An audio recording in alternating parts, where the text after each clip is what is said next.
Bueno, vamos a desglosar esto paso a paso porque la exploración a fondo que tenemos hoy sobre la mesa es verdaderamente un caso de estudio excepcional. Para dar un poco de contexto a quienes siguen esta investigación con nosotros, hoy vamos a decodificar un mapa vocacional y de carrera sumamente detallado. Sí, es un mapa fascinante. Totalmente.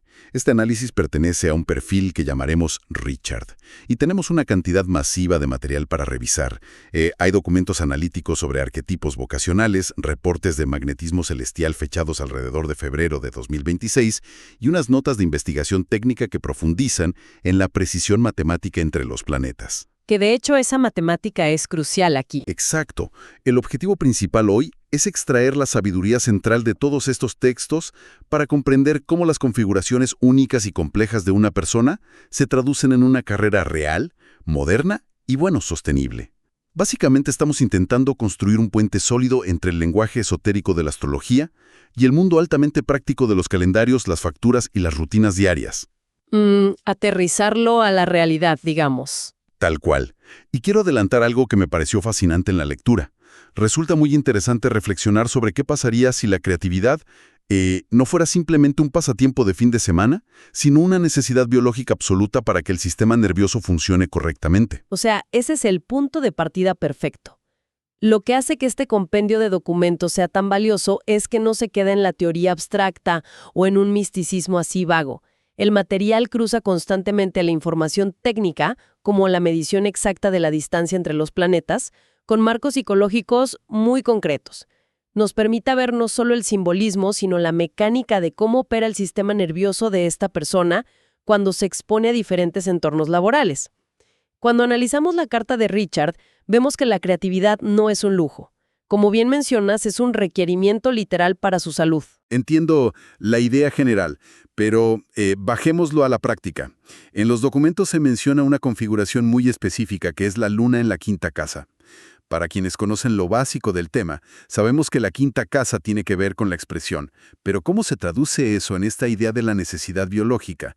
¿Qué está pasando realmente a nivel psicológico aquí? A ver, para visualizarlo hay que recordar que en las delineaciones, tanto tradicionales como modernas, la quinta casa es el reino de la creación, el juego, la visibilidad y el riesgo creativo. Es el escenario donde mostramos quiénes somos. La luna, por otro lado, no tiene nada que ver con la carrera en sí misma. La luna representa nuestras necesidades emocionales, nuestra sensación de seguridad y la regulación instintiva del cuerpo. Entonces, cuando combinemos estas dos energías, la regulación emocional de esta persona depende literalmente de tener una salida creativa. Su capacidad para calmar su sistema nervioso y sentirse salvo en el mundo requiere que exista un sentido de juego o de creación en su vida diaria. Es decir, su motor emocional está diseñado para funcionar con un combustible muy específico, que es la vitalidad. Esa sensación de pulso vital que solo se consigue a través del arte, la expresión o el contar historias. Hay una analogía en las notas de investigación que me pareció muy ilustrativa.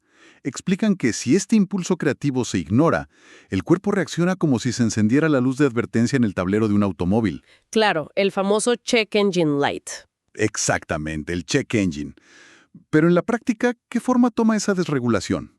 Si esta persona está atrapada en un trabajo que no le permite crear, ¿qué le sucede físicamente o psicológicamente? La investigación documenta consecuencias muy tangibles, fíjate. Si el entorno laboral es estéril, si se trata de, digamos, un trabajo de ingreso de datos o un espacio donde se le exige a la persona actuar como un robot y repetir procesos mecánicos todo el día, el sistema emocional se desregula por completo. La luz de advertencia parpadea agresivamente. Como el sistema nervioso está hambriento de esa vitalidad de la quinta casa y no la recibe de forma natural, la persona entra en un modo de automedicación. Busca estimulación artificial. Busca estimulación de cualquier tipo, ya sea distracción compulsiva, picos de dopamina a través del teléfono o cualquier cosa que le haga sentir algo. Es un intento desesperado del cuerpo por arrancar un motor que se ha quedado sin su combustible natural. Y eso descarta por completo la vida corporativa tradicional en un cubículo gris. Me parece fascinante porque cambia la narrativa por completo. No es que la persona sea inadecuada para el trabajo de oficina. Es que ese entorno es tóxico para su arquitectura emocional. Y bueno, las opciones vocacionales prácticas que sugieren los textos tienen mucho sentido bajo esta óptica. Mencionan perfiles como creador de contenido, narrador de historias, storyteller o coach creativo. Trabajos donde la expresión personal sea la herramienta principal y no algo secundario. Y eso nos lleva a un desafío natural en el análisis. Tener la necesidad de expresarse y ser creativo es maravilloso, pero ¿cómo se canaliza esa energía hacia algo que aporte valor real al mundo? Algo que tenga peso y significado. Aquí es donde el análisis introduce la posición de Júpiter en la 9ª casa y específicamente en el signo de Acuario. La 9ª casa es tradicionalmente el sector de la educación superior, la filosofía, la búsqueda de la verdad y los sistemas de creencias. Y Júpiter expande la energía de la casa en la que se encuentra. Claro, pero al estar en Acuario, no estamos hablando de un profesor universitario dando cátedra en un salón de madera antigua. Acuario es innovación, es disrupción, es el futuro tecnológico. Exacto. Estamos hablando de un reformador de sistemas. Esta configuración describe a alguien con la capacidad de tomar temas esotéricos, espirituales o psicológicos sumamente profundos y actualizarlos para el mundo moderno. Es la entrega de educación transformadora a través de tecnología de vanguardia. La traducción vocacional aquí es la construcción de comunidades en línea en torno a nichos muy específicos y entrelazados. Y los temas que se mencionan en la investigación son muy particulares, la verdad. Hablan de la intersección entre la neurodivergencia, el TDAH, el autismo y la astrología. Es una combinación que a primera vista podría parecer inusual. Tomar la sabiduría antigua, mítica, y darle una actualización de software a través de Acuario para hacerla útil a personas que procesan el mundo de una manera neurodivergente. Pero me surge una duda aquí. En los círculos más espirituales o esotéricos suele haber mucho rechazo hacia la tecnología moderna, especialmente hacia herramientas como la inteligencia artificial. ¿Cómo reconcilia este perfil esa tensión tan fuerte? Ese es uno de los puntos más brillantes del análisis. Muchas veces se ve a la tecnología masiva o a la inteligencia artificial de forma fatalista, como algo frío y desconectado de la humanidad. Sin embargo, este perfil tiene la capacidad innata de usar estas herramientas de una manera completamente distinta. Las usa de forma compasiva, nutritiva y acogedora. Utiliza la tecnología de Acuario no para aislar, sino para construir un puente literal. Puede tomar la IA y usarla para diseñar sistemas accesibles, creando plataformas que conecten incluso con aquellas personas que rechazan la tecnología o se sienten alienadas por ella. Es el acto de usar el código y la pantalla para crear un espacio que se sienta profundamente humano. Y para lograr ser ese puente y transmitir ideas tan complejas, la comunicación tiene que ser impecable. Y esto me lleva a la investigación técnica sobre los orbes que mencionamos al principio, porque es un dato brutal. Para dar contexto a quienes escuchan, el orbe es el margen de error matemático entre dos planetas que forman un aspecto. Mientras más pequeño es el orbe, más exacta y poderosa es la conexión. Los textos señalan un aspecto casi matemáticamente perfecto. En esta carta, que es un sextil entre Mercurio y Vesta con un orbe de apenas 0 grados y 2 minutos. Un sextil es un ángulo de 60 grados que fluye sin esfuerzo. Pero un orbe de 0 grados y 2 minutos es casi exacto. Es un nivel de precisión asombroso. Para ponerlo en perspectiva, en astrología a menudo se considera que un aspecto es fuerte si está dentro de los 5 o incluso 10 grados de margen. Tener una conexión de 0 grados y 2 minutos de arco significa que estas dos energías están fusionadas en una armonía ininterrumpida. Mercurio es el planeta de la mente, el lenguaje y la traducción de conceptos. Vesta es el asteroide de la devoción inquebrantable, el fuego sagrado y el enfoque láser. Entonces, si lo traducimos a habilidades del mundo real, ¿qué le otorga esta precisión láser a nivel profesional? Le otorga una autoridad de comunicación inherente y natural. Cuando Mercurio y Vesta trabajan juntos con esa estrechez matemática, la persona posee una capacidad casi sobrehumana para concentrarse en estructurar ideas. Permite una comunicación sin fisuras al explicar estructuras vocacionales complejas o conceptos esotéricos. Hay una credibilidad inmediata cuando esta persona habla o escribe porque no hay ruido en el canal. Hay una devoción pura hacia el mensaje. Esta es la herramienta principal que le permite unir los mundos esotérico y práctico con tanta maestría. Es como tener un canal directo y libre de interferencias para descargar información compleja y traducirla a un lenguaje accesible. Si juntamos todas estas piezas que llevamos analizando, la necesidad biológica de creatividad, la enseñanza innovadora a través de comunidades digitales y esta comunicación hiperenfocada, la investigación sintetiza todo en un arquetipo central. Para quienes no están inmersos en el significado de las 12 casas astrológicas, el documento resume a esta persona como el educador creativo de sabiduría no convencional, o más específicamente, el guía de sistemas amigable con la neurodiversidad. Es un título que encapsula perfectamente la misión.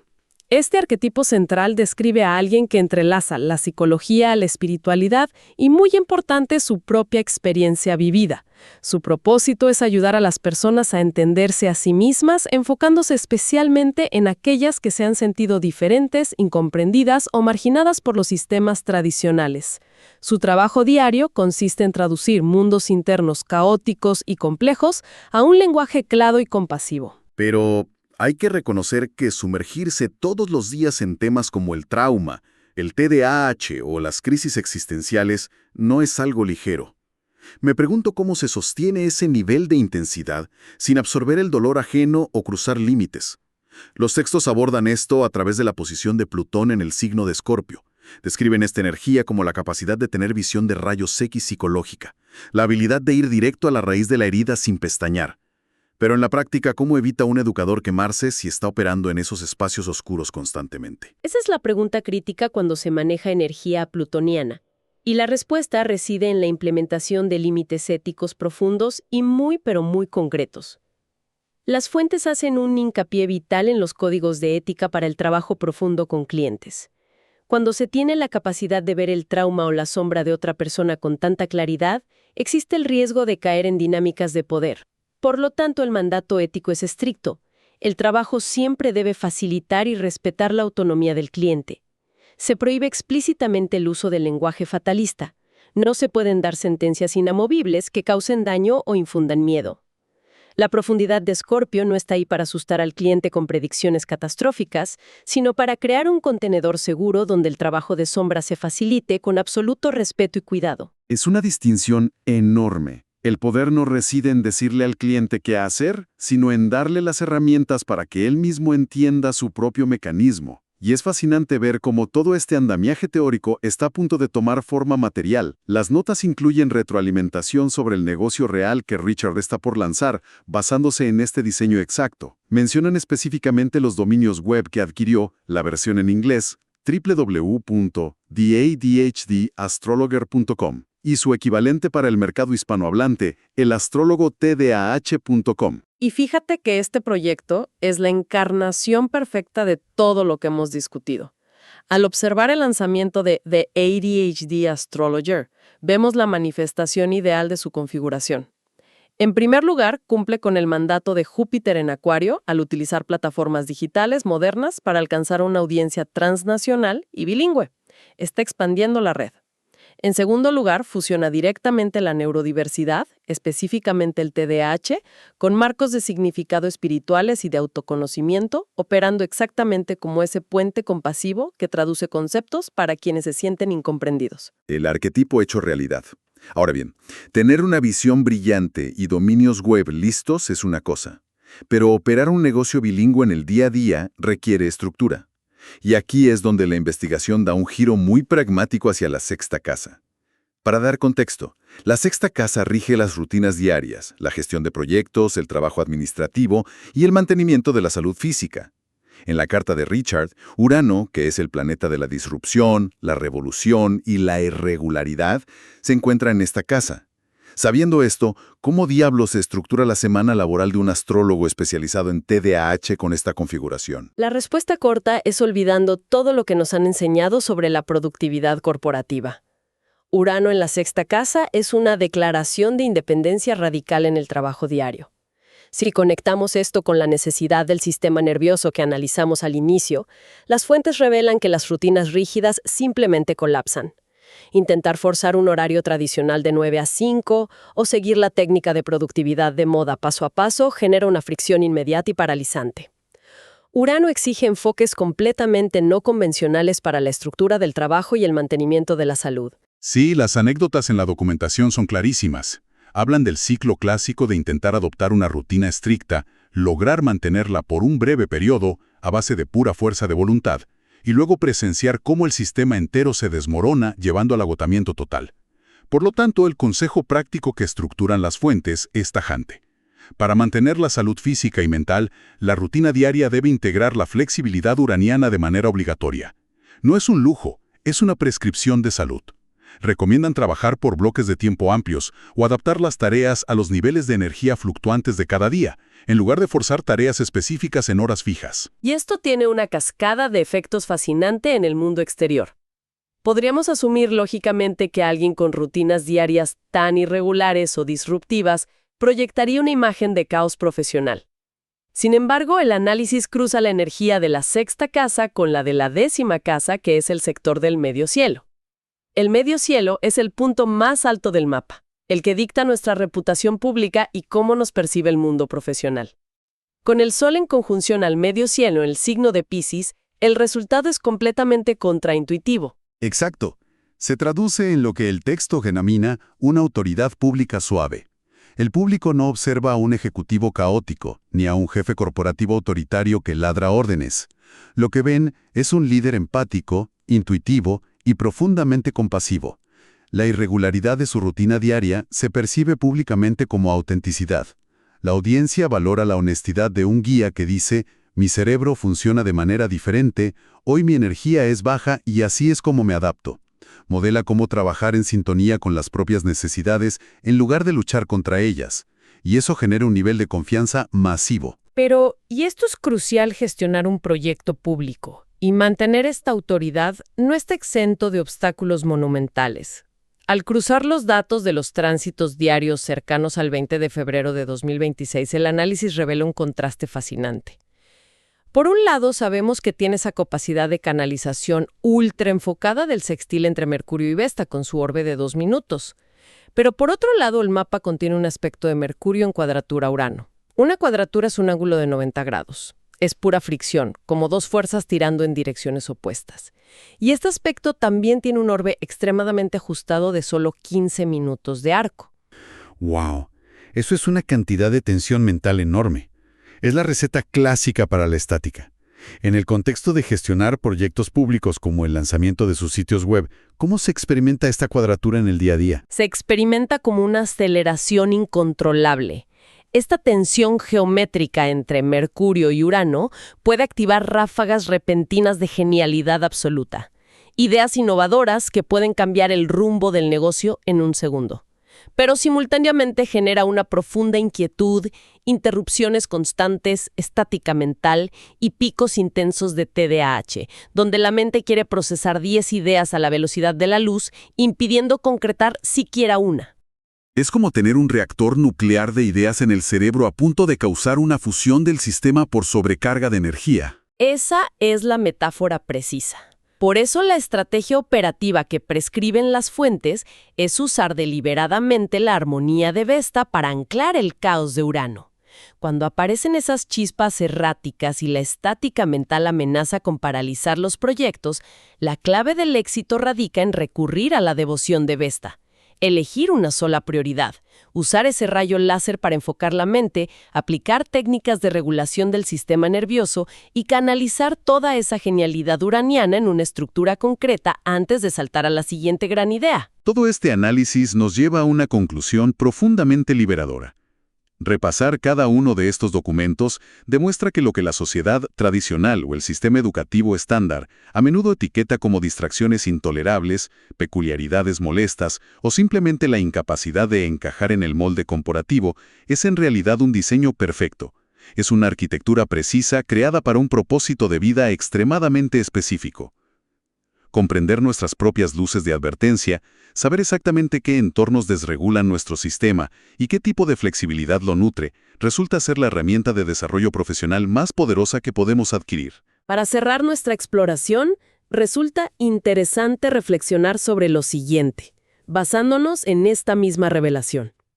Es común recordar aquellos momentos en los que ha surgido una inquietud paralizante, una frustración profunda o una sensación de estar totalmente desconectados dentro de un entorno de trabajo tradicional. Cabe preguntarse, ¿y si esos episodios no son evidencias de un fracaso personal o de falta de disciplina? ¿Qué tal si en realidad representan las demandas agresivas del propio sistema nervioso intentando guiar el camino hacia donde el verdadero impacto debe ocurrir? Ante esta posibilidad, la pregunta sería, ¿qué pasaría si en lugar de intentar arreglar la forma en que operamos internamente, rediseñáramos completamente el mundo a nuestro alrededor para que coincida con nuestra configuración única? Es un concepto sumamente poderoso para analizar y una invitación directa a construir nuestros propios ecosistemas profesionales. Ha sido una exploración verdaderamente reveladora de principio a fin y da muchísimo en qué pensar a quienes nos acompañaron hoy.